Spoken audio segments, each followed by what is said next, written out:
seen that being distorted. I think because in humanism, usually sometimes it takes place internally, and so I think it's probably very hard to dramatize that. I like that question. I'm really thinking about that for days. Well, that's an interesting question. I think those are some good responses. So, my next question, I apologize to this person, I do not have to say your username, but the question is, can you use stem cells and guide them to generate neuron cells, like we talked about earlier, to enhance certain regions of the brain? We can do it in it's very, very difficult to take something from a research bench into a human. But yes, we can make neurons in the dish. We can take stem cells and use bioelectric signals and turn them to become neurons. Again, I think even if we can do that, even if we can make, for example, dopaminergic neurons that can go in the substantia nigra and treat Parkinson's, even if we can grow exactly the right neurons at exactly the right number and have them be exactly the right shape, there's still this problem of getting them to be integrated with the rest of the brain, getting the brain to so that they'll happen. So again, I think that eventually what we're going to want to do, the real end goal should be learning how to do that. It's called in vivo, inside a brain. Go in there and either put the DNA for genetic channels, or we're learning more about the genetics of how to make a cell become a stem cell, become a particular neuron. If we can figure out how to go in and grab the cells that are already there, regenerate on their own, I think that's going to be the cleanest way to do it. You don't have to deal with that immune problems. You don't have to deal with shape. You don't have to deal with all these things. You simply give the message, do this. So I think that's going to be clear. But the short answer is, I'm sure we have to do that. I know we can make an imitation. And our listener Kay asks, is there any way to grow biomechanical things? For example, in theory, could you grow some biological thing that works like a tumor? Of course, it's a simpler machine. So I'm going to treat that question as, can we grow a biological machine? But I'll tell you, because that is also already been done. So there are these, there's a group at MIT, it's called Genix, and part of that group has made these, they're using human cells or human animal cells as what are called actuators, and they're combining them with particular materials and using the cells to turn yours. So there's beautiful there. Go ahead and look online for it's a jellyfish, and it moves like a jellyfish, and it's just a piece of something rubbery that has muscle cells growing on it, and those muscle cells are coordinated and working together, and you can actually get, it really does move like a jellyfish. So from there to having something entirely cellular or biological in origin, I think is not a far leap. But that's another really interesting idea that people are actually pursuing already. So sounds like the scientists are way ahead of us. What they've done. So this question comes from Greg Stewart, who asks, do you think it's worthwhile to keep DNA from every version of yourself, in the hope of one day in the future being able to repair our DNA to stay young from the cycle? It can hurt. I think probably most of you know that that the blood that's found in the umbilical cord is considered very yummy and young and full of all sorts of lovely things, and there are cord blood banks now. So again, this is something that people think, this could be potentially really, really useful. One of the things about aging and its senescence has to do with what happens to the DNA. I think that's probably where this question comes from. And one of the things is that when DNA is replicating itself, so your cells are getting ready to divide, so you have to double the amount of DNA, you have to copy all of your chromosomes. Because of the structure of the molecule, of the DNA molecule, it actually gets a little shorter at the end every time you get replicated. So over the maybe, I think it's something like 80 times maybe that any individual DNA molecule that's replicated in your body is getting shorter and shorter and shorter. And the little pieces that are getting cut off are called telomeres. Telomere just means end, and mere means, so the telomeres are getting shorter as you get older. So one idea is, if you save young DNA, and again, it's easy, you just put it in the free dab it onto a piece of paper. If you save the young DNA that has those long telomeres, maybe we could use that to replace these cells as they get older. I think it's worthwhile saving some baby hair. Teeth is another good thing to save. Teeth always have lots of interesting cells in them. I don't know if we have learned actually how to use those young cells as some kind of template to fix our older cells. It's not my field. I don't know. It's a nice idea, and I expect someone is thinking about it. And it theoretically it's possible. It might be better to save entire cells rather than just DNA, because it's easier to replace old cells with young cells than it is to replace old DNA with young DNA. So our next question is from Out of Outer Space, who asks, how similar or different is the growth pattern of a frog leg to the human leg? Do they grow in the same way during their... Yes, they do. So they're, I believe you're talking about the long bones, and they indeed they do grow in the same way, which is why Dr. Celia Herrera-Rincon, who's in Mike Levin's lab, is also part of the group here at Tufts, is using frog legs and to figure out how to talk to them and tell them to regenerate. And it's really simple to extrapolate and make predictions about human, because they do indeed grow in the same way. 55 asks, living forever sounds amazing, but does our brain have the capacity to cope with this experience? Wow, that on a psychological level, yes, no. I will tell you that what through my head is my resource is the Anne Rice vampire books. Thinking about the difficulty of living forever, and we are programmed to die may not be the right way to put it, but it's certainly in our makeup that we will not live forever. And so whether our brains are capable of dealing with not being afraid of death. Yeah, I think that's another feeling certainly above my head. I will say that humans will live longer.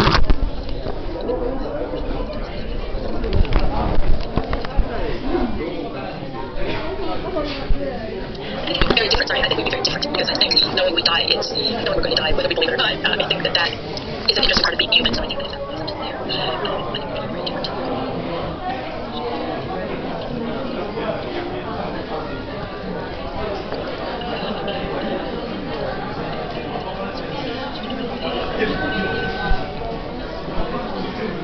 very different.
ツイストください。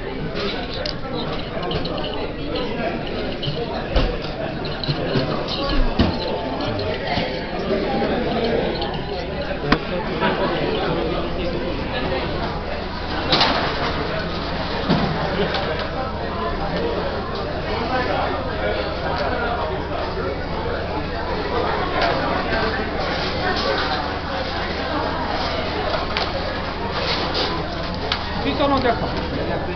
あ、どうも。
Thank